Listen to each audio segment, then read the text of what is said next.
Salut tout le monde, comment allez-vous? Ça va bien, je l'espère. Mes chers, bienvenue dans une série de vidéos concernant les notions de base des activités de langue pour bien réussir sa rentrée scolaire. J'ai choisi pour cette première séance de parler d'un élément essentiel dans une phrase. De quoi je parle? Je parle du verbe. Alors, le verbe est un élément indispensable, ou bien on dit, c'est la clé de la phrase. Tout d'abord, un petit rappel de la phrase. Bien sûr, la phrase est une suite de mots qui a un sens.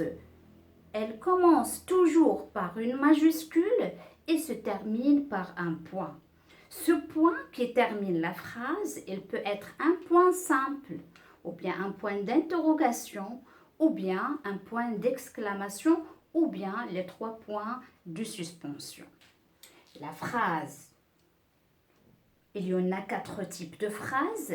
La phrase déclarative, c'est une phrase qui nous informe, qui nous déclare, qui nous raconte quelque chose. Elle se termine par un point. Deuxième type, c'est la phrase interrogative qui pose une question, qui nous demande et qui se termine par un point d'interrogation. La phrase impérative, c'est la phrase qui exprime un ordre, un conseil ou bien une interdiction. Elle se termine soit par un point simple, soit par un point d'exclamation et bien sûr, elle commence par un verbe à l'impératif.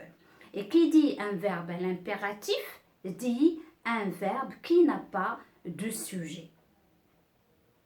Le 4e type de phrase, c'est la phrase exclamative qui exprime les émotions et se termine par un point d'exclamation. Donc, je vais noter quelques exemples concernant ce type de phrase comme un petit rappel pour passer à la deuxième étape. Alors, par exemple, je vais dire le professeur corrige les copies ou bien les évaluations. Alors, c'est une phrase qui est simple, qui nous raconte que le professeur, qu'est-ce qu'elle fait? Elle corrige les copies et se termine par un point. C'est une phrase qui est déclarative. C'est une phrase déclarative. D'accord? Alors, je vais mettre PH, c'est-à-dire phrase.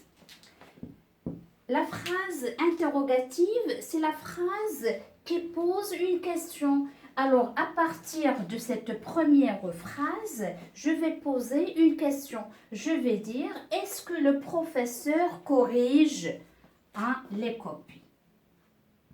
Est-ce que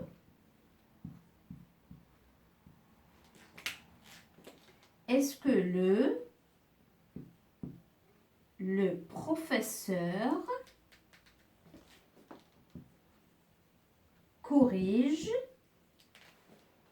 corrige-t-il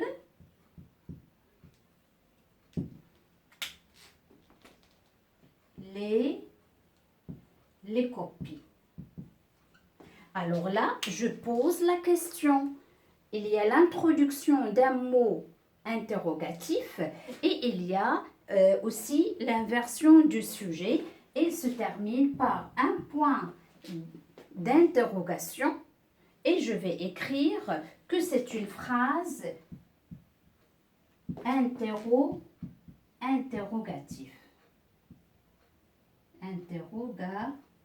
Interrogative.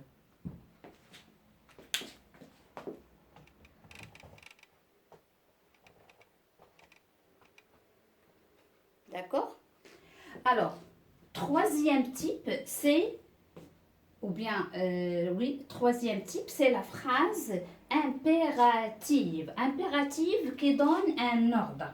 Alors, on va donner l'ordre à ce monsieur ou bien à ce professeur qu'il corrige les copies et on va dire corrige un ordre, corrige les copies.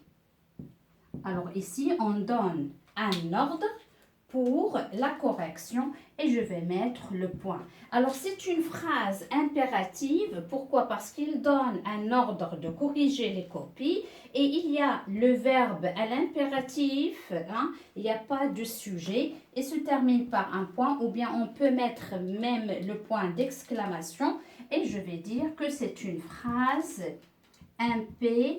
impérative. Alors pour le dernier type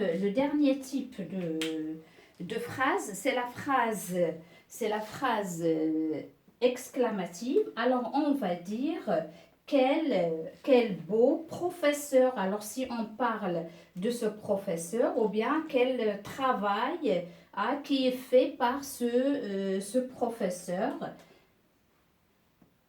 Alors on va dire quel beau travail, par exemple.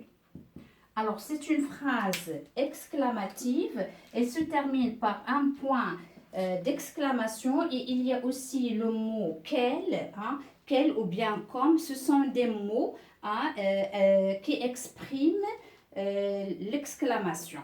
Alors, et je vais écrire ici, c'est une phrase exclamative. Alors, ça concernant les types de phrases. Alors, comme vous voyez, dans ces phrases, il y a des phrases avec le verbe. Par exemple, corrige, c'est le verbe dans cette phrase. Et on a aussi des phrases qui ne contiennent pas de verbe. Exemple, quel beau travail. Alors l'adjectif, le nom, le mot exclamatif, il n'y a pas de verbe. Donc la phrase, elle peut contenir un verbe comme il ne peut pas contenir un verbe.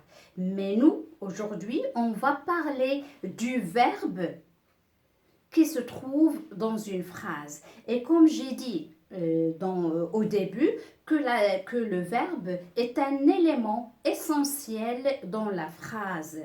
Et si on identifie le verbe dans une phrase, on peut facilement identifier et comprendre les différents mots qui composent cette phrase. Quelle est leur nature grammaticale. D'accord, mes chers? Donc, je vais enlever celle-ci et je vais garder le verbe. Parce que ma séance sera consacrée au verbe.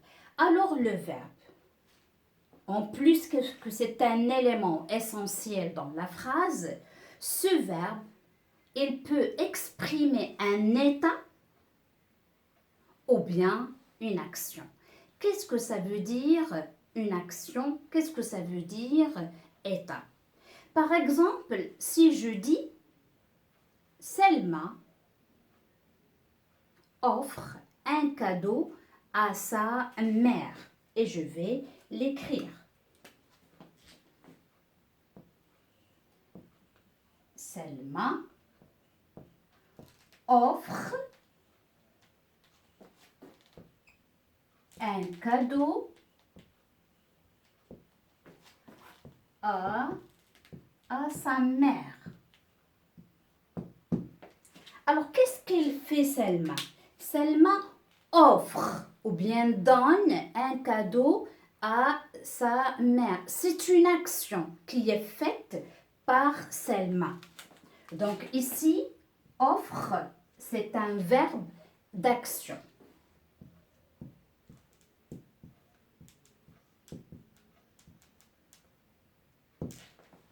C'est clair? J'ai dit le verbe, il peut exprimer une action comme il peut exprimer un état. Selma, toujours.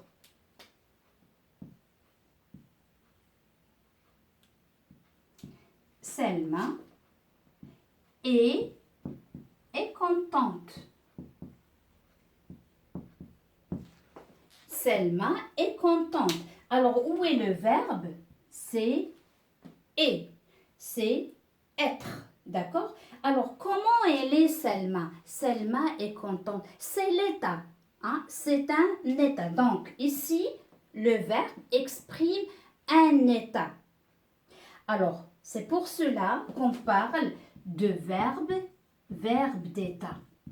Alors, les verbes d'état, il y en a pas mal. Exemple, on a sembler, paraître, devenir, passer pour, rester, demeurer,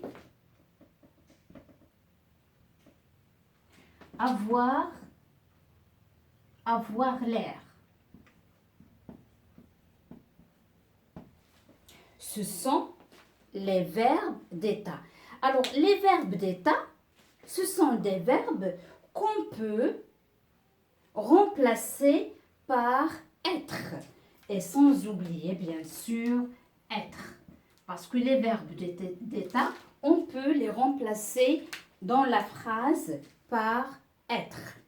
Par contre, le verbe d'action, c'est manger, marcher, écrire, parler, discuter. Il y en a pas mal. Donc, le premier point du verbe, tout d'abord, il y en a les verbes d'action et les verbes d'état. C'est clair? Alors, toujours avec le verbe. Si on identifie le verbe, on peut facilement identifier les différents composants de la phrase. Premièrement, si on identifie le verbe, je peux poser la question qui est-ce qui ou bien qu'est-ce qui.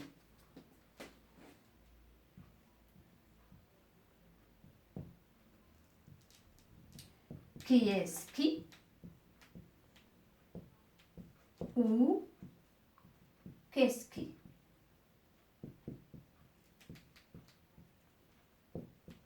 Alors, si je pose cette question, qu'est-ce que je cherche? Je cherche le groupe nominal sujet. Ou bien, je cherche celui qui a fait l'action.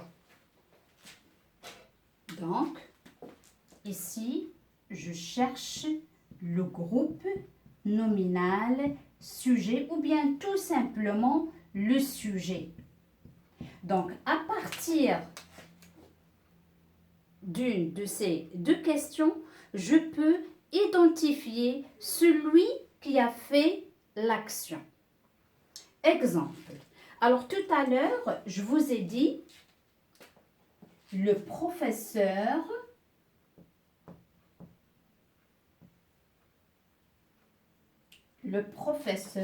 corrige alors les copies ou bien les cahiers. Je vais mettre les cahiers. Où est le verbe dans cette phrase? C'est le verbe corriger. Alors, c'est ça le verbe. Donc, pour trouver le sujet, je vais poser la question qui est-ce qui corrige les cahiers? Donc, à partir du verbe, j'ai facilement identifié le groupe nominal sujet ou bien le sujet. Donc, c'est le premier point. Maintenant, à partir du verbe, je vais poser d'autres questions pour trouver d'autres éléments. Alors, je peux poser par exemple la question qui ou bien quoi après le verbe. Alors, si je pose la question qui ou bien quoi après le verbe, d'après vous, qu'est-ce que je cherche à identifier? Bien sûr, c'est très bien, je cherche à identifier ou bien à trouver le complément d'objet direct. Je répète, le complément d'objet direct. Alors, le complément d'objet direct, c'est la réponse pour la question qui ou quoi après le verbe. Donc, si je prends ma première phrase par exemple, le professeur corrige les cahiers. Je vais la recopier ici. Le professeur corrige les cahiers.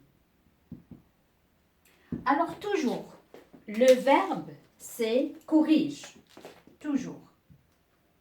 Et maintenant, je vais poser l'une de ces questions après le verbe corrige. Qu'est-ce que je vais dire? Le professeur corrige quoi? Corrige les cahiers. Donc ici, j'ai posé la question quoi? Et la réponse, c'est les cahiers. Les cahiers, c'est le complément d'objet direct. C'est le complément d'objet direct.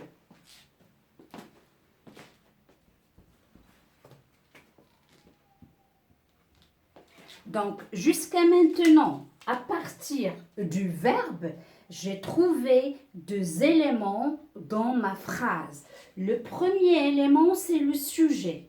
Le deuxième élément, c'est le complément d'objet direct. Et on va voir d'autres exemples pour répondre à la question qui. Hein, d'accord? Après la leçon, ou bien après ce petit rappel, je vais vous donner quelques exemples, quelques phrases à identifier. D'accord? Alors, je passe au troisième élément. À partir du verbe, je peux poser la question à qui, à quoi, de quoi. C'est-à-dire, je vais poser ces questions, mais après une préposition. Cette préposition, elle peut être à avec accent, ou bien de, comme on peut trouver d'autres prépositions. Mais là, je pose la question à qui, à quoi, de qui, de quoi. Qu'est-ce que je cherche à savoir ici? Je cherche à trouver le complément d'objet indirect. Je cherche à identifier le complément d'objet indirect. Donc, pour trouver le complément d'objet indirect, je réponds à la question à qui, à quoi, de qui, à quoi, c'est-à-dire après une préposition. Par exemple, alors ici, on a le professeur corrige les cahiers. Par exemple, je vais dire, le professeur pense à corriger les cahiers. Alors, je vais l'écrire. Le professeur pense à, ou bien pense à ses élèves sans mettre une longue phrase, pense à ses élèves. Donc ici, où est le verbe? C'est pense. Donc je vais l'encadrer. Le professeur pense à qui? Le professeur pense à qui? C'est une question après le verbe. Donc pense à qui? À ses élèves. Donc à ses élèves, c'est le C-O-I.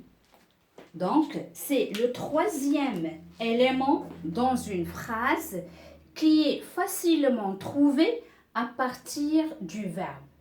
Maintenant, on peut trouver d'autres éléments, mais cette fois-ci, ces éléments dont je vais parler maintenant, ils ne sont pas essentiels parce que là, ce sont des éléments essentiels, fondamentaux dans une phrase. Le COD, le COI sont des éléments très importants dans une phrase. On ne peut ni les supprimer, ni les déplacer.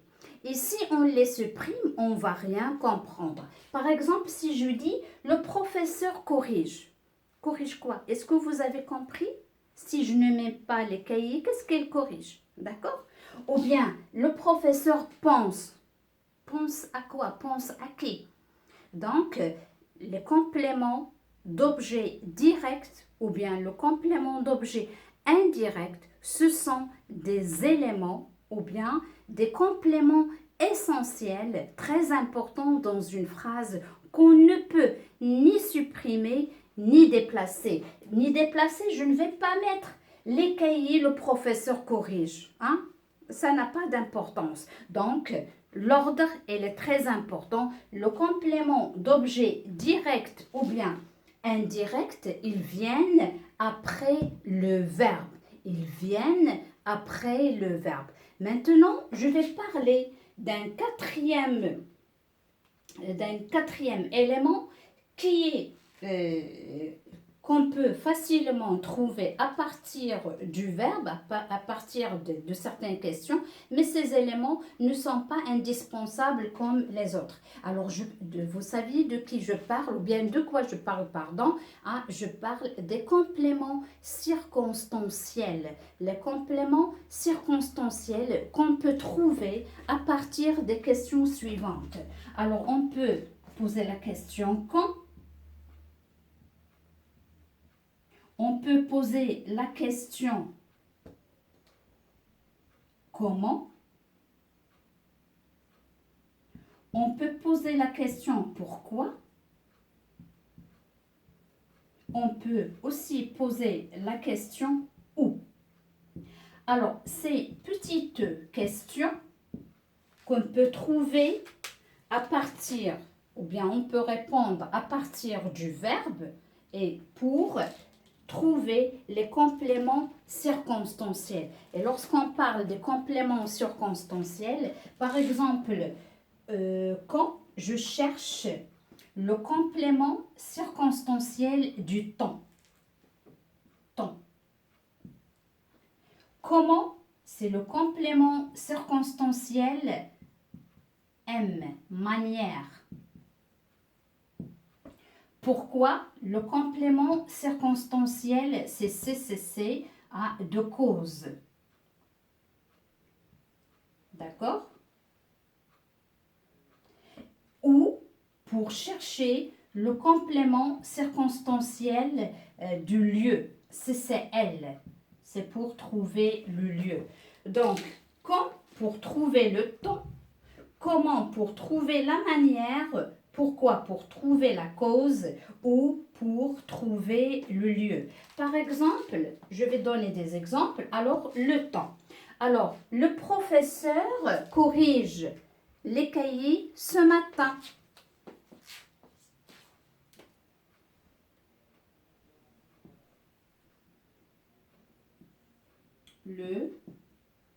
Le professeur corrige les cahiers ce matin. Alors ici est la question qui est posée.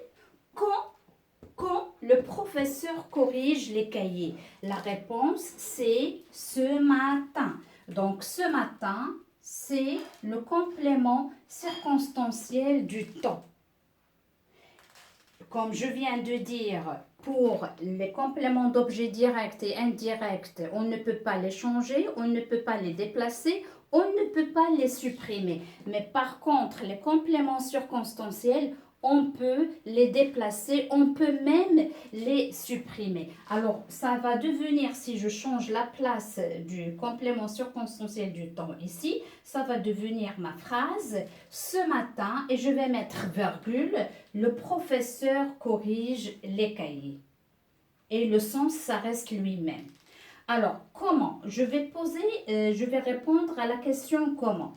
Alors, comment le professeur corrige les cahiers? Alors, je vais mettre le professeur, ou bien il, parce que je n'ai pas de place, il corrige les cahiers gaiement. Hein, avec gaieté ou bien avec gaieté. Avec gaieté. Alors, comment le professeur corrige les cahiers? Avec gaieté, c'est-à-dire il est content, c'est-à-dire elle les corrige et lui, comment il est très content. Alors, maintenant, pour trouver le complément circonstanciel de cause, je réponds à la question pourquoi. Alors, je vais dire le professeur corrige les cahiers car les élèves viennent de faire une évaluation, par exemple, hein, ou bien pour donner une note, ou bien ça dépend. Alors, je vais écrire.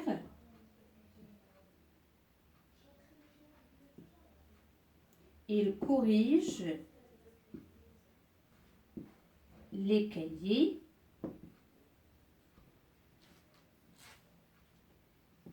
car les élèves, par exemple, viennent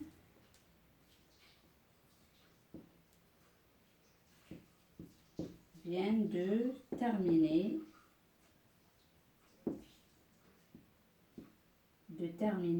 les exercices, par exemple. Hein.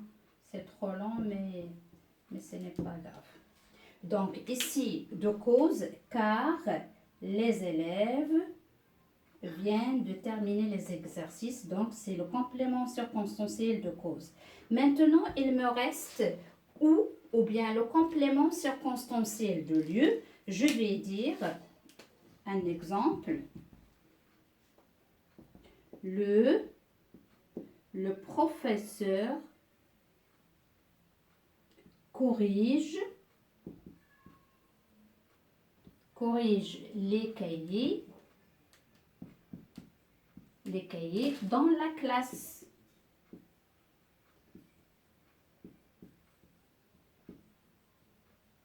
Donc, je vais poser la question où et je vais dire où le professeur corrige les cahiers. La réponse sera dans la classe. C'est le complément circonstanciel de lieu, CCL. Alors, mes chers, vous voyez? Alors, mes chers, je viens d'expliquer que le verbe est un élément essentiel dans une phrase. Ce verbe, il peut exprimer une action ou bien un état. À partir du verbe, je peux identifier facilement les autres éléments dans une phrase. Quel que soit le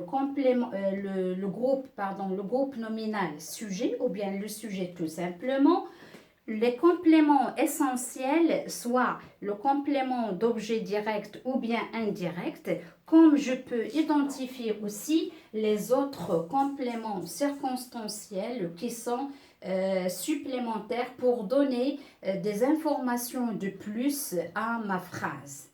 D'accord, mes chers? Alors, c'est ça le verbe dans le premier point. Mais le verbe, il peut aussi donner d'autres informations et ce verbe, on va le voir sous quelle forme il peut se trouver dans une phrase.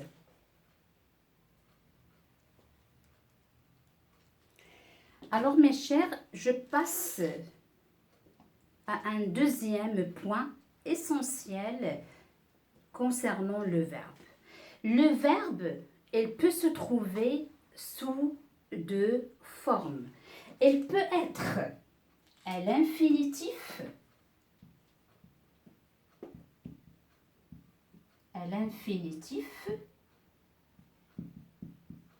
comme il peut être sous sa forme conjuguée.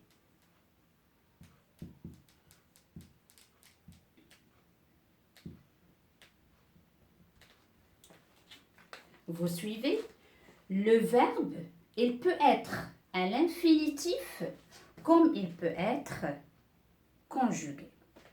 Je vais parler sur la forme infinitive parce que le féminin de F, ça devient V. Ça, on le sait dans les adjectifs. Alors, à l'infinitif, il peut donner des informations, c'est-à-dire sur le groupe du verbe. Alors, combien on a de groupes de verbes? Il y en a 3 groupes. Alors, l'infinitif, il peut nous indiquer s'il s'agit d'un verbe du premier groupe. Et lorsqu'on parle des verbes du premier groupe, on parle des verbes qui se terminent par ER, sauf bien sûr le verbe aller, sauf le verbe aller. Pourquoi? Parce que aller est un verbe qui change de radical. C'est un verbe du troisième groupe et non du premier groupe. On a les verbes du deuxième groupe. Et lorsqu'on dit les verbes du deuxième groupe, on parle des verbes qui se terminent par IR et au présent, on doit avoir I2S, ONS avec le pronom personnel nous. C'est ça, les verbes du deuxième groupe. Exemple, si je prends le verbe finir, on dit nous finissons. Mais si je prends le verbe venir, on dit nous venons. Je passe au troisième groupe qui est troisième groupe. Alors, troisième groupe, on peut trouver comme, à l'infinitif, on peut trouver ER comme le verbe aller. On peut trouver RE comme le verbe dire ou le verbe faire. On peut trouver WAR comme vouloir, pouvoir, voir. IR. Et il y en a pas mal de terminaisons pour les verbes du troisième groupe. Sans oublier bien sûr être et avoir. Alors être, avoir, ce sont des verbes qu'on utilise comme des auxiliaires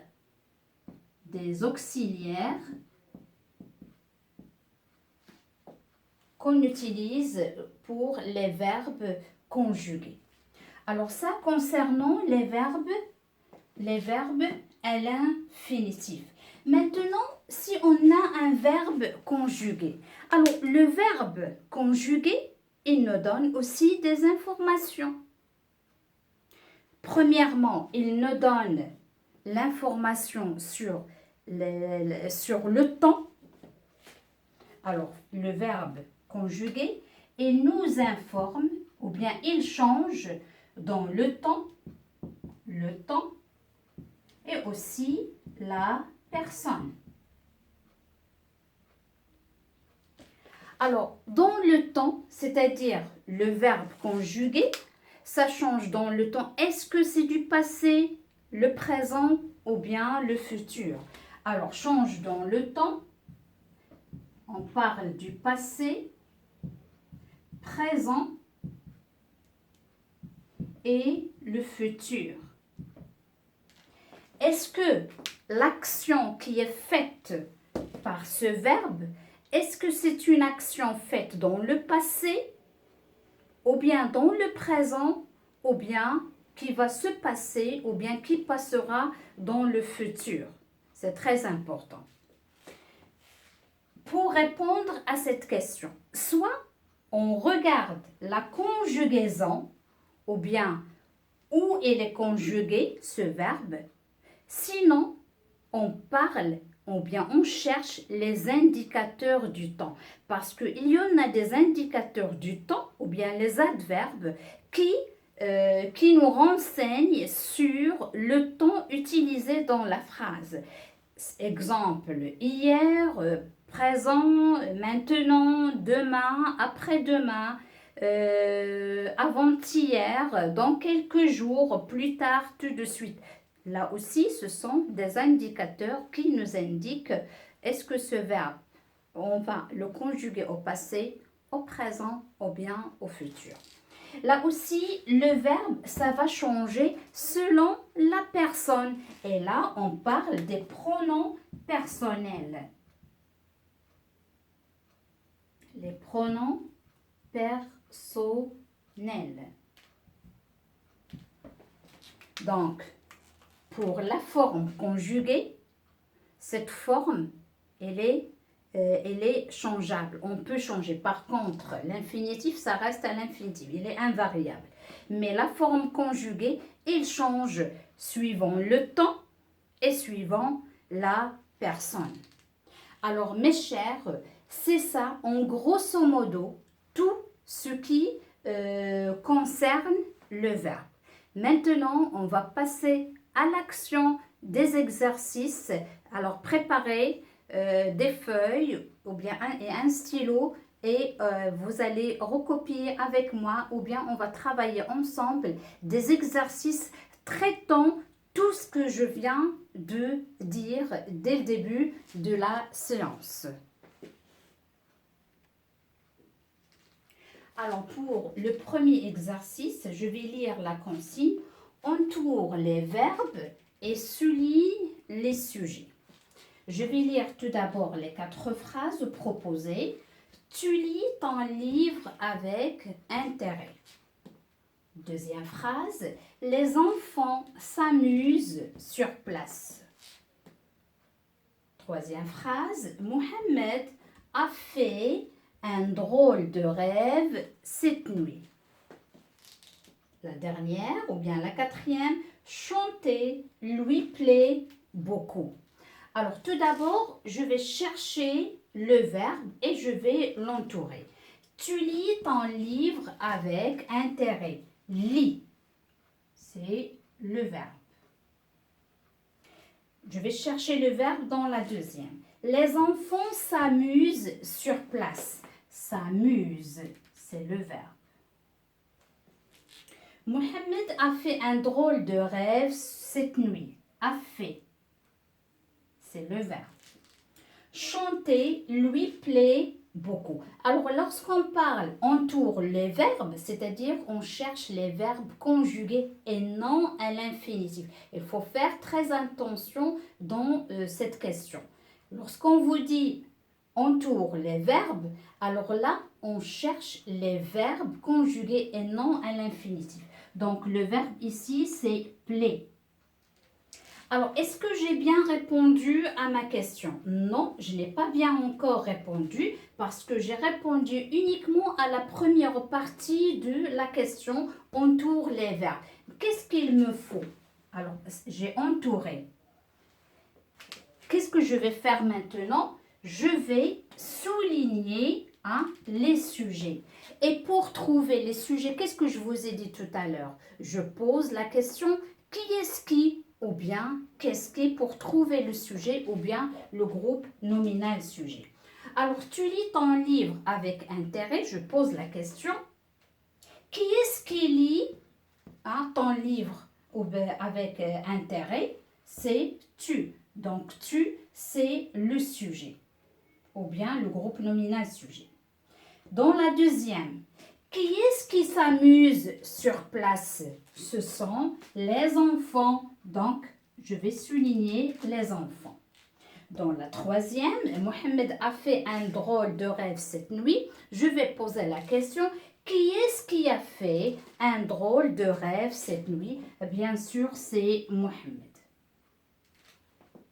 Je passe à la dernière phrase. Chanter lui plaît beaucoup. Je vais pas poser la question. Qui est-ce qui lui plaît? Qu'est-ce qui lui plaît? C'est chanter. Donc, tu, c'est le groupe nominal sujet. Les enfants, c'est le groupe nominal sujet. Mohamed, c'est le groupe nominal sujet. Chanter, c'est le groupe nominal sujet.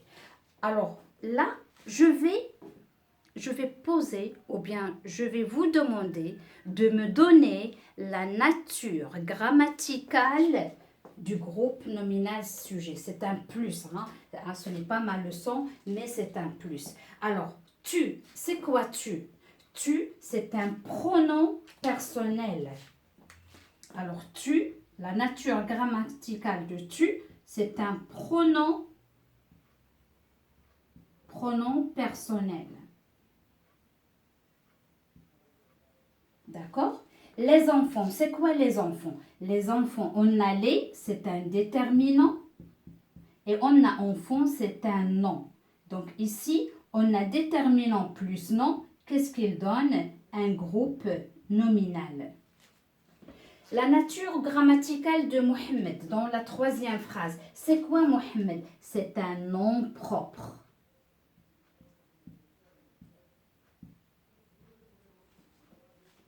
Chanter lui plaît beaucoup. Alors, chanter, c'est un verbe à l'infinitif. Verbe à l'infinitif.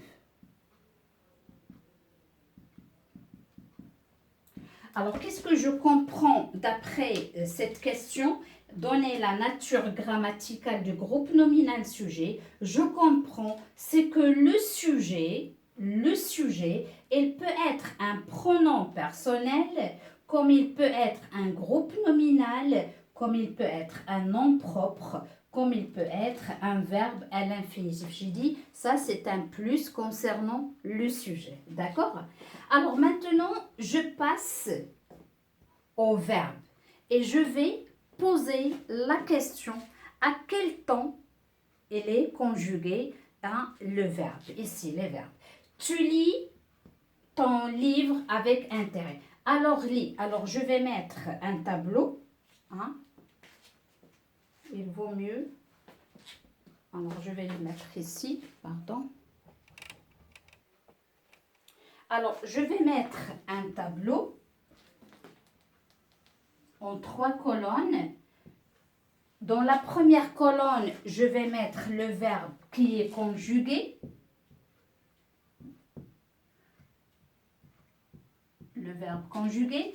Dans la deuxième colonne, je vais dire quel est le temps, à quel temps elle est conjuguée.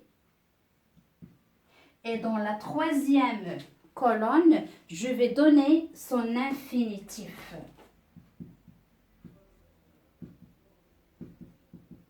Et bien sûr, lorsque je vais trouver l'infinitif, à ce moment-là, je vais parler du premier, deuxième et troisième groupe. Alors, lis, c'est le premier verbe.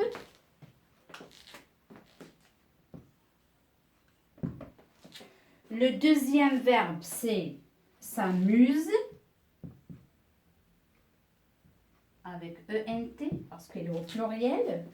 A fait. Et le dernier, c'est plaît.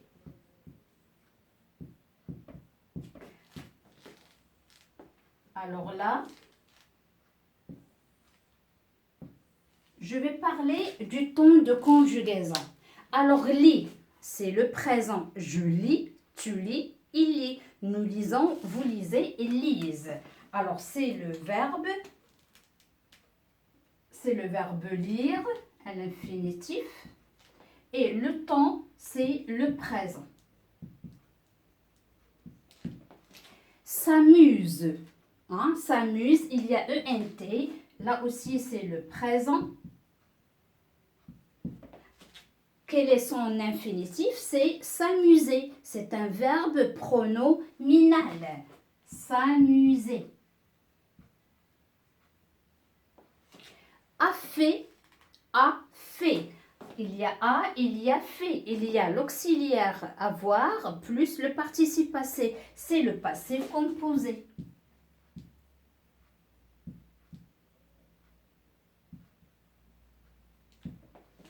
Quel est l'infinitif? C'est le verbe faire. Alors, pour le dernier, play, play, c'est le présent. C'est quel verbe? C'est le verbe plaire. Alors, puisque j'ai trouvé l'infinitif de ces verbes, donc je vais parler des groupes. Donc, lire, c'est un verbe du troisième groupe. S'amuser, c'est un verbe pronominal, mais du premier groupe. Faire, c'est un verbe du troisième groupe. Plaire, là aussi, c'est un verbe du troisième groupe. Alors là, j'ai essayé de trouver le verbe, de trouver le sujet et la nature grammaticale du sujet. Et à partir de ces verbes, je peux identifier le temps comme je peux trouver l'infinitif. Alors maintenant, on va passer à un autre exercice traitant les compléments d'objets directs et indirects. Alors je vais lire la consigne. Souligne chaque complément et indique sa fonction. Et lorsqu'on dit sa fonction, je vais dire, est-ce que c'est un complément d'objet direct ou bien c'est un complément d'objet indirect? Alors, je vais lire tout d'abord les phrases. Les pompiers aident les sinistres. Alors, les sinistres, c'est-à-dire les victimes d'un incendie. D'accord? La deuxième phrase, le docteur pense à ses malades. C'est le maçon construit le mur. D, il parle de ses amis. E, tu penses à tes jeux vidéo. F, elle se souvient de son enfance. Alors, tout d'abord, je vais chercher les compléments, les compléments essentiels dans ces phrases. Et j'ai dit, pour les trouver, il faut identifier le verbe. Et après, on pose la question. Tout d'abord, je vais mettre avec le verbe, je vais chercher le verbe dans chaque phrase. Les pompiers aident les sinistres. Alors, aide, c'est le verbe. Et maintenant, je pose la question. Les pompiers aident qui? Alors, ici, je pose la question qui? Les pompiers aident qui? Aident les sinistres. Alors, les sinistres, c'est un complément d'objet direct parce qu'il nous demande la fonction. D'accord? La deuxième phrase. Le docteur pense à ses malades. Où est le verbe dans cette phrase? C'est pense. Et je vais poser la question après pense. Le docteur pense à qui? À ses malades. À qui? Et lorsqu'on pose la question à qui, c'est-à-dire qu'est-ce qu'on a cherché?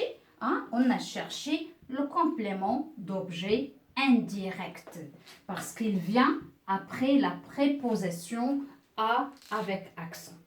Je passe à la phrase suivante. Le maçon construit le mur. Où est le verbe dans cette phrase? C'est construit.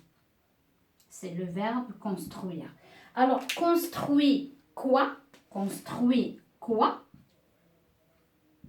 Construit le mur. Alors, construit quoi? Elle est directement attachée au verbe. C'est le complément d'objet direct. Je passe à la phrase numéro D. Il parle de ses amis. Où est le verbe? C'est parle. Parle. De qui parle? De qui? De ses amis.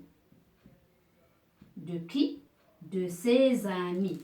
Alors là, il y a la préposition de. Donc, c'est un complément d'objet indirect. Indirect parce qu'il vient après la préposition de.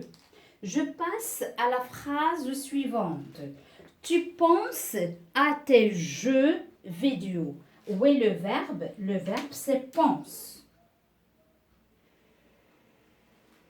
Tu penses à quoi? Tu penses à quoi?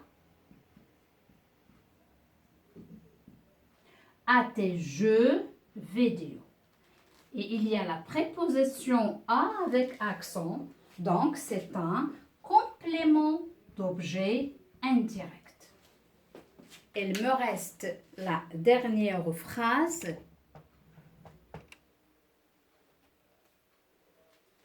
Elle se souvient de son enfance. Où est le verbe? C'est se souvient. C'est le verbe se souvenir. Alors, je pose la question. Elle se souvient de quoi? De quoi? C'est de son enfance. De son enfance, c'est un complément d'objet indirect. Donc, les compléments d'objets, soit directs, soit indirects, ce sont des compléments essentiels dans la phrase pour comprendre l'action du verbe. On ne peut ni les supprimer, ni les déplacer dans la phrase. Et maintenant, on va passer à un autre exercice, le troisième exercice, qui va traiter les compléments supplémentaires ou bien secondaires qu'on appelle les compléments circonstanciels. Alors, je vais lire cette consigne. Repère dans chaque phrase les compléments circonstanciels. Et on a dit que les compléments circonstanciels, il y a du temps, du lieu, de manière, de cause, hein, d'accord? Et il y en a pas mal. Alors, je vais lire tout d'abord les phrases. Dans la forêt, on entend des bruits insolites. B.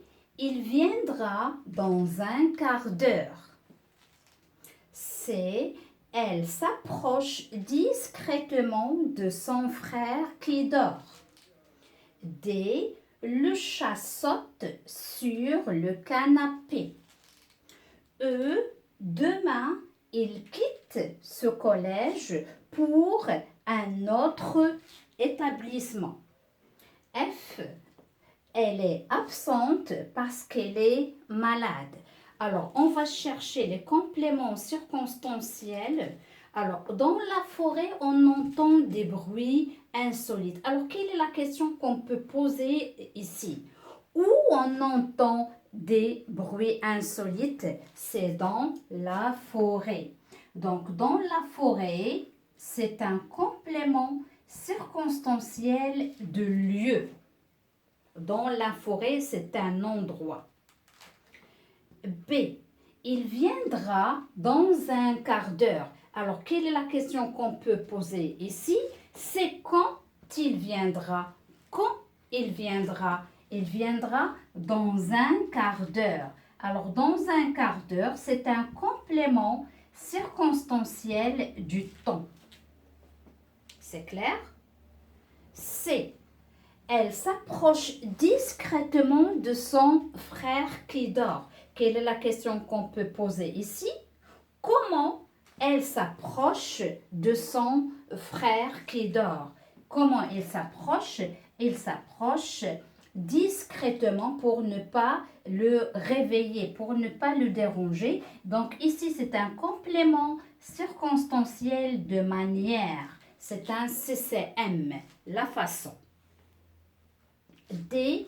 Le chat saute sur le canapé. La question qu'on va poser ici, où le chat saute? où le chat saute, saute sur le canapé. Là aussi, c'est un complément circonstanciel de lieu. C'est un endroit. Demain, il quitte ce collège pour un autre établissement. Alors, quand il quitte ce collège, c'est demain. Et demain, c'est un complément circonstanciel du temps. La dernière phrase, elle est absente parce qu'elle est malade. Pourquoi elle est absente? Pourquoi elle est absente? Parce qu'elle est malade. Et parce qu'elle est malade, c'est un complément circonstanciel de cause. On pose la question pourquoi? Pourquoi elle est absente? Parce qu'elle est malade. Alors là aussi, on a le but.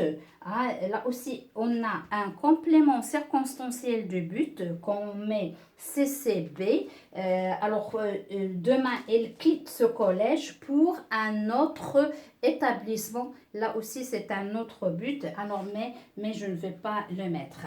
Alors, il me reste le dernier exercice où on va traiter les verbes à l'infinitif et les verbes conjugués avec le temps de conjugaison.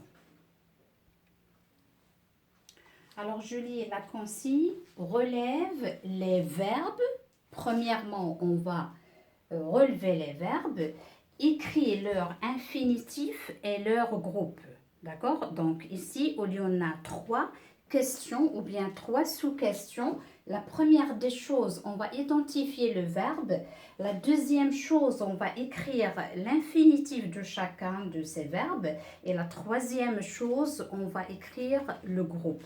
Alors, je vais lire comme d'habitude les phrases. Suivez et prenez note. Si mes amis arrivent, je les recevrai sur la terrasse. La deuxième phrase, quand tu fais une bêtise, tu rougis. La troisième, elle ne voit plus bien clair. Elle devient aveugle. Quatrièmement, vous suivez nos conseils.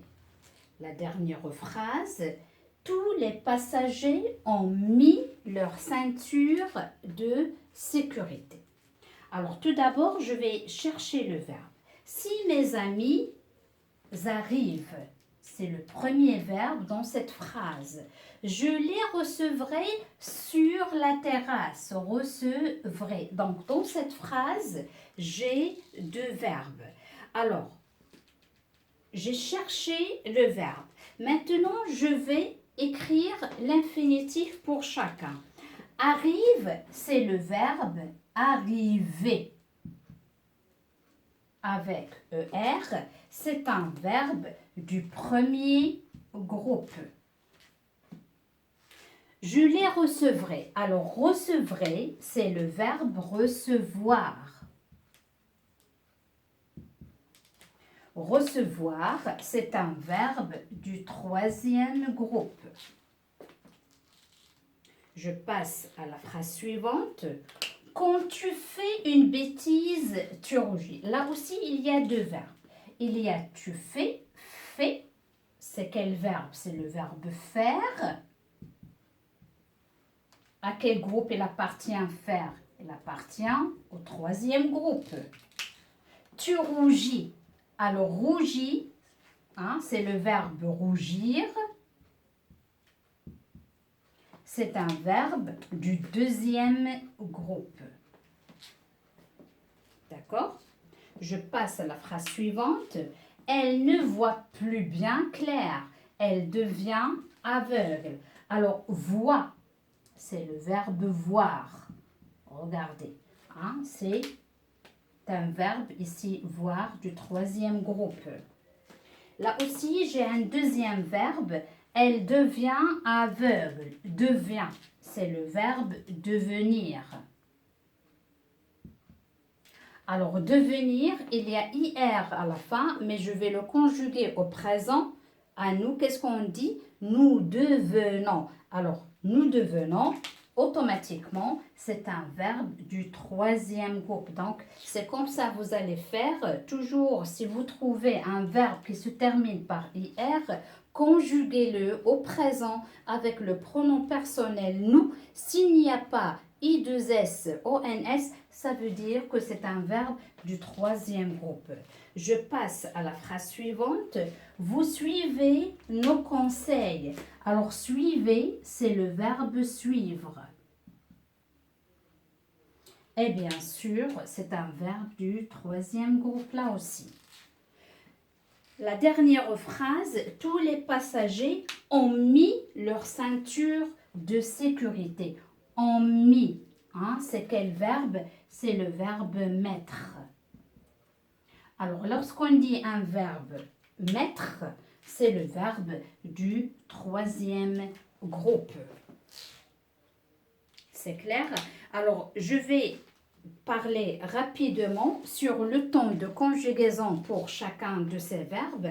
Alors, arrive, ENT, c'est le présent, d'accord? À la troisième personne du singulier. Je les recevrai. Alors, je recevrai, il y a RAI, c'est la terminaison du futur. Je les recevrai, c'est-à-dire c'est un temps du futur qui n'est pas encore arrivé. Alors, quand tu fais, alors fais, hein, c'est le présent.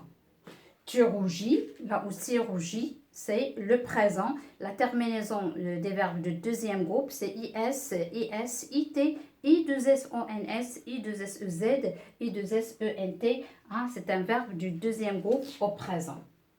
Alors, je passe à la phrase suivante. Alors, elle ne voit plus bien clair. Alors, voit, c'est le verbe voir. Ici, il est conjugué au présent. Elle devient, là aussi, c'est le présent à la troisième personne du singulier. Vous suivez, là aussi, c'est le présent toujours, le verbe suivre. Hein, vous suivez, c'est le verbe suivre au présent. Et la dernière phrase, tous les passagers ont mis, c'est un temps qui est composé de deux verbes. On a l'auxiliaire avoir à la troisième personne du pluriel au présent, plus le participe passé du verbe mettre, ont mis. Donc, on parle du passé composé. Alors, mes chers, je viens de terminer cette séance. On a parlé un peu sur le verbe. Alors, il y en a d'autres, il y a d'autres notions sur le verbe. Hein, je vais les traiter une autre fois, Inch'Allah. Mais ce qui est très important, je viens de le citer. Le verbe, rappelez-vous bien, le verbe, c'est un élément essentiel dans la phrase verbale où il y a le verbe bien sûr, sans oublier, il y en a d'autres phrases qui n'ont pas de verbe, mais moi je parle de la phrase verbale qui contient un verbe. Il y en a des phrases qui peuvent contenir plus d'un verbe, un verbe ou deux ou bien même trois. Là, on passe à autre chose, on passe à la phrase simple qui contient un seul verbe et on passe à la phrase complexe qui contient plus de ou bien plus de deux verbes. D'accord? Alors, mes chers, j'ai dit, il y en a d'autres notions, mais ce qui est important, on vient de le traiter. Alors, révisez bien vos leçons, n'oubliez pas. Alors, si c'est trop, hein, si c'est trop, il faut le voir et la revoir pour bien saisir et entraînez-vous avec pas mal d'exercices. Alors mes chers, je viens de terminer la séance d'aujourd'hui et je vous donne rendez-vous à une autre prochaine, Inch'Allah. Au revoir, à bientôt.